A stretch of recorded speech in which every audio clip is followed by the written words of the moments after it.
Yang pertama, ditulis menggunakan bahasa formal. Dari segi penulisan buku non-fiksi, disampaikan menggunakan bahasa formal. Meskipun ada beberapa buku non-fiksi, misal buku motivasi dan buku referensi, ada yang ditulis menggunakan bahasa yang lebih santai.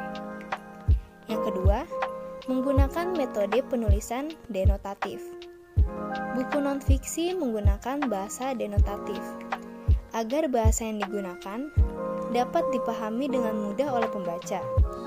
Karena salah satu tujuan dari penulisan teks non-fiksi adalah memberikan informasi. Yang ketiga, faktual atau fakta.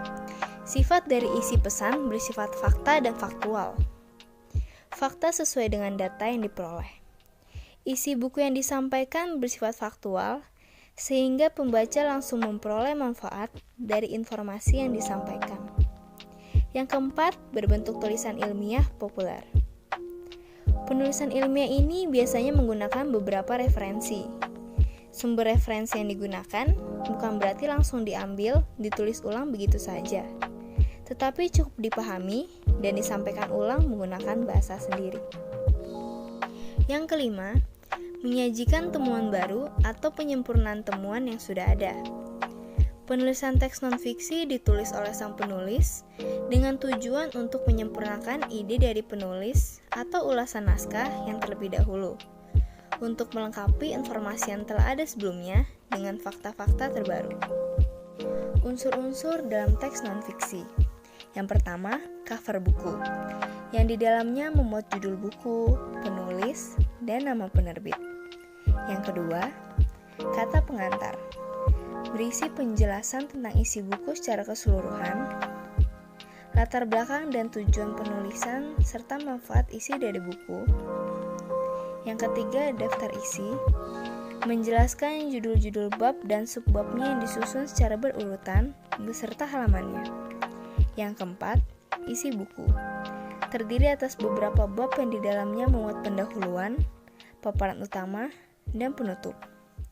Yang kelima, daftar pustaka, berupa daftar buku dan sumber-sumber tertulis lainnya.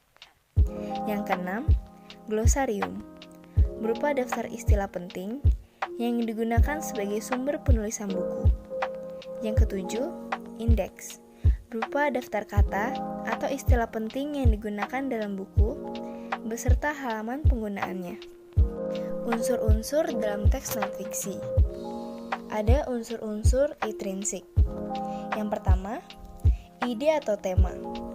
Dalam tulisan non-fiksi, perlu adanya ide atau topik yang ingin dituliskan.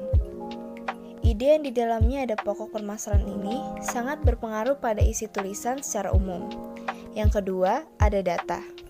Data ini perlu dikumpulkan dari berbagai sumber yang valid dan tentunya akurat. Yang ketiga, pembukaan. Dalam tulisan non-fiksi, perlu ada pengantar sebelum masuk ke topik utama yang akan dibahas. Pengantar ini bisa berupa latar belakang masalah.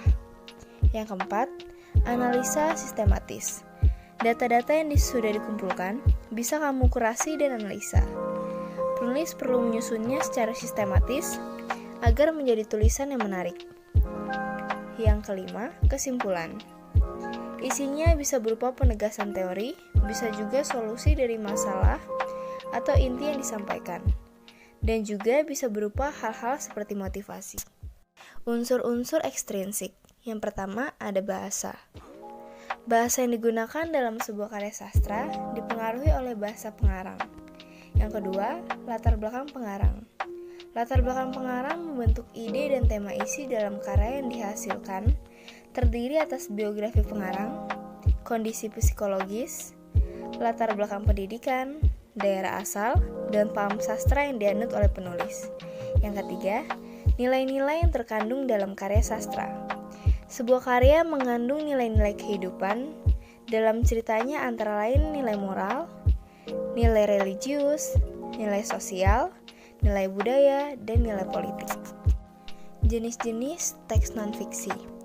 Ada makalah atau risalah akademik, ada almanak, ada autobiografi atau autobiografi, ada biografi, ada cetak biru, ada jurnalisme sastra, ada diagram, buku harian, kamus, ensiklopedia, esai,